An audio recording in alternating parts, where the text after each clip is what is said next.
नमस्कार, मैं कमलेश कबीर आपका एक बार फिर स्वागत करता हूं इस नए एपिसोड में। सबसे पहले टीम इंडिया को चैंपियंस ट्रॉफी जीतने की बहुत-बहुत बधाई और इसके साथ सभी देशवासियों को भी।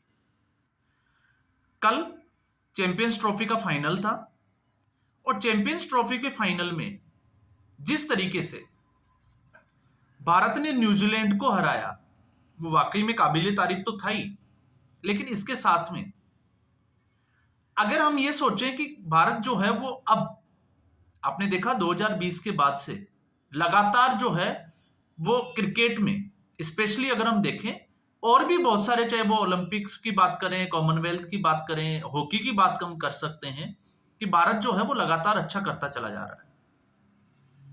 अब जब हम क्रिकेट की बात करते हैं तो क्रिकेट आपने देखा होगा T20 वर्ल्ड कप भारत ने जीता। इससे पहले वनडे में जो है वो फाइनल में जाके हारा, मतलब फाइनल में रनर अप रही इंडियन टीम। और अब ऐसी सिचुएशन में ICC champions trophy host Pakistan कर रहा था। और पाकिस्तान की अगर आप देखोगे स्थिति इस वक्त, तो जिस तरीके से पाकिस्तान ट्रोल हो रहा है, तो पाकिस्तान के साथ में कांग्रेस पार्टी भी अब जो है वो ट्रोल होना शुरू हो गई है कि तो हम खेल के साथ बात करेंगे राजनीति, दोनों तरीके से। अब पाकिस्तान की समस्या यह थी कि पाकिस्तान होस्ट कर रहा था और फाइनल के लिए जो है वो एक वेन्यू तैयार की गई थी, गद्दाफी स्टेडियम को रिनोवेट किया गया, बहुत सारा पैसा खर्च किया गया। और आप देखिए कि जिस देश ने होस्ट किया उसी देश की टीम जो है वो सबसे पहले चैंपियंस ट्रॉफी से बाहर हुई।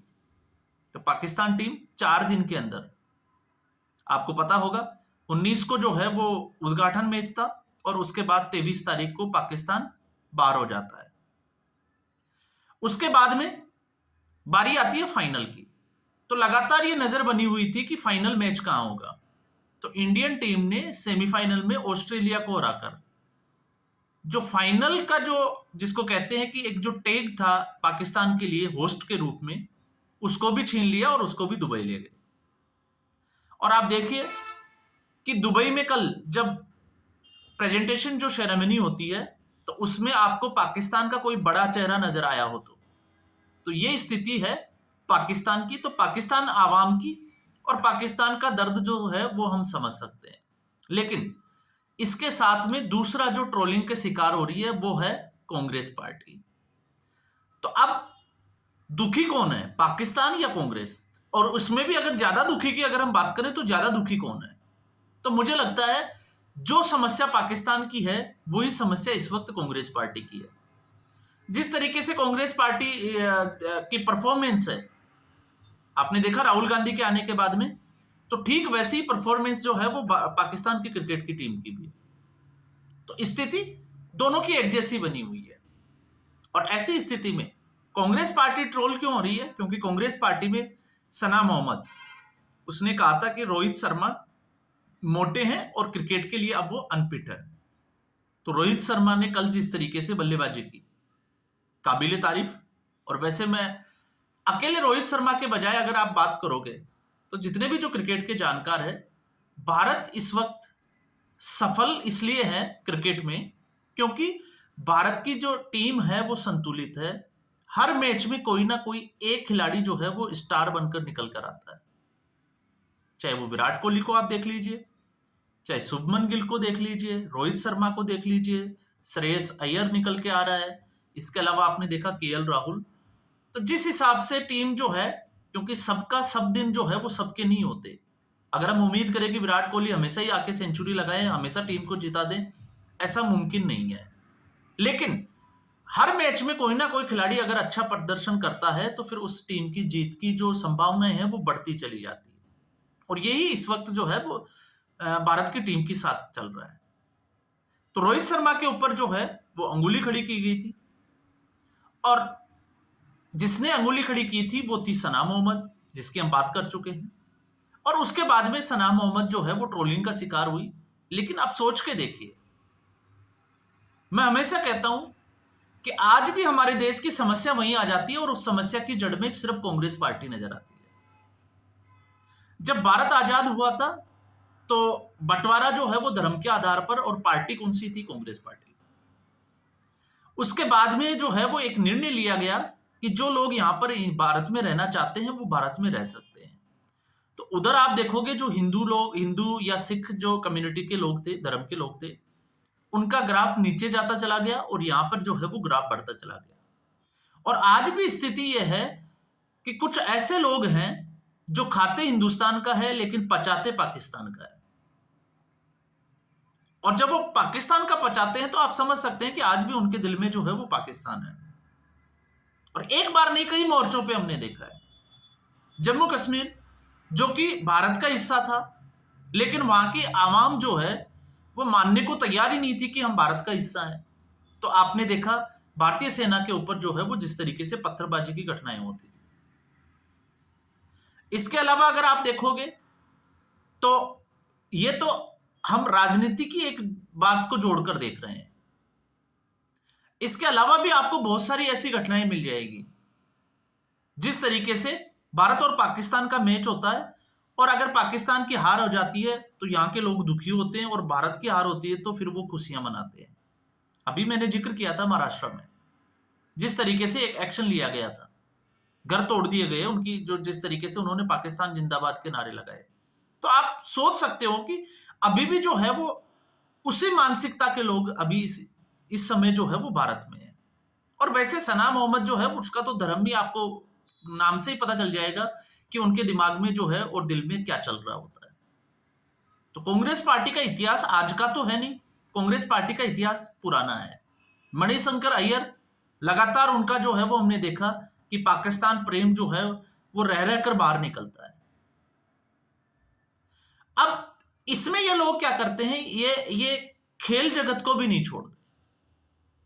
और अकेला रोहित शर्मा नहीं है। रोहित शर्मा आप देखोगे, अगर कोई खिलाड़ी ठीक है, थोड़ा सा उनको जो है वो क्रिकेट के हिसाब से वो हमें मोटे लगते हैं, लेकिन एज ए कप्तान अगर आप देखते हो तो इस वक्त जिस तरीके से स्ट्रेटेजी वो तैयार करते हैं उसका कोई किसी के पास तोड़ नहीं है।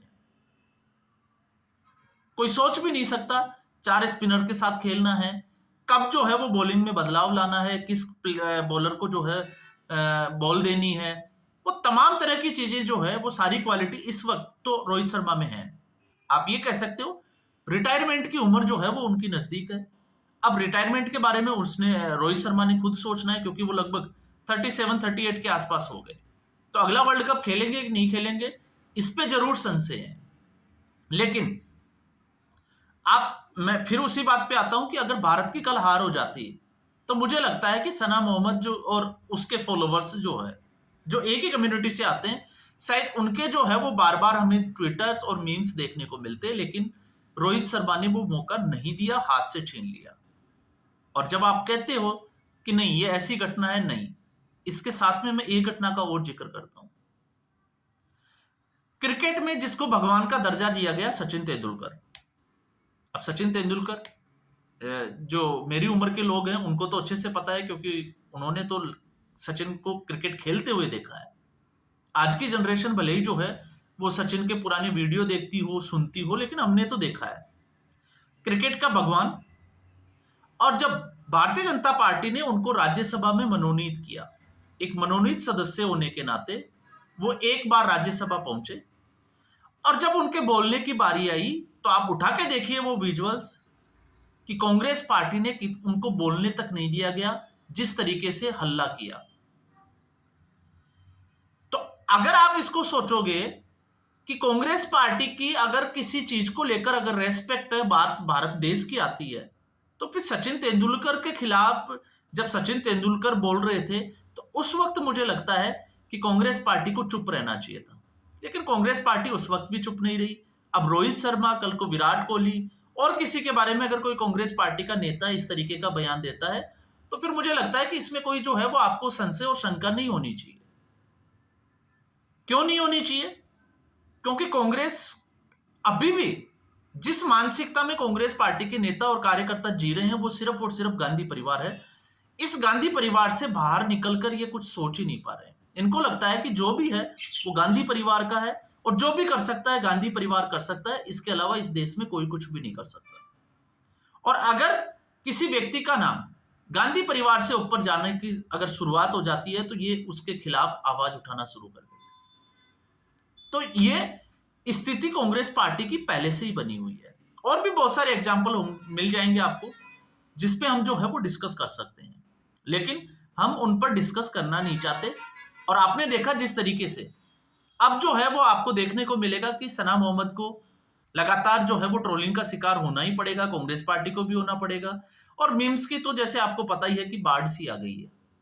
और एक सबसे अच्छा मीम्स जो मुझे लगा वो लगा जिस तरीके से सीमा हैदर पाकिस्तान आई, वो भारत आई पाकिस्तान से, तो वो वाया नेपाल आई। मतलब पाकिस्तान से कोई भी चीज भारत में इस वक्त सीधी नहीं आ सकती। इसलिए भारतीय टीम ने सबसे पहले जो ट्रॉफी थी उसको पाकिस्तान से दुबई मंगाया और अब दुबई से जो है वो भारत आ रही है। तो इस तरीके की जो है वो सोशल मीडिया पे क्रिएटिव, जिसको हम कहते हैं लोगों के दिमाग की क्रिएटिविटी, और या हम कहें कि लोगों के दिमाग में जिस तरीके के आइडिया आते हैं उसी तरीके के मीम्स अब जो है, क्योंकि रात को लेट मैच खत्म हुआ तो आज आप देखोगे पूरे दिन में लोग जब फ्री होंगे तो किस तरीके के मीम्स जो है वो आपको सोशल मीडिया पे देखने को मिलेंगे। तो एक बार फिर भारतीय टीम को बहुत बहुत बधाई, और साथ में शायद कांग्रेस की टीम को भी बहुत बहुत बधाई जिस तरीके से राहुल गांधी बदलाव की बात करते हैं। कांग्रेस पार्टी, मैं फिर कह रहा हूं, पाकिस्तान टीम के साथ में पाकिस्तान टीम भी जो है वो हर बार बदलाव करती है, और वो बदलाव सिर्फ कांग्रेस पार्टी के अगर आप देखोगे तो ठीक उसी तरीके से है जैसे टीम राहुल का बदलाव किया जाता है। केसी वेणुगोपाल वही रहेगा तो उधर भी जो है वो कुछ खिलाड़ी वही रहेंगे। कुछ नीचे के लेवल के जो खिलाड़ी हैं जिनको मौका नहीं मिलेगा तो वो भी कांग्रेस पार्टी का हाल ही वैसा ही है। तो आप देखोगे तो सिमिलरिटी आपको जरूर मिल जाएगी। तो आज के एपिसोड में बस इतना ही। उम्मीद करूंगा वीडियो अच्छा लगा होगा। वीडियो अच्छा लगे लाइक करें, शेयर करें, चैनल जरूर सब्सक्राइब करें। धन्यवाद।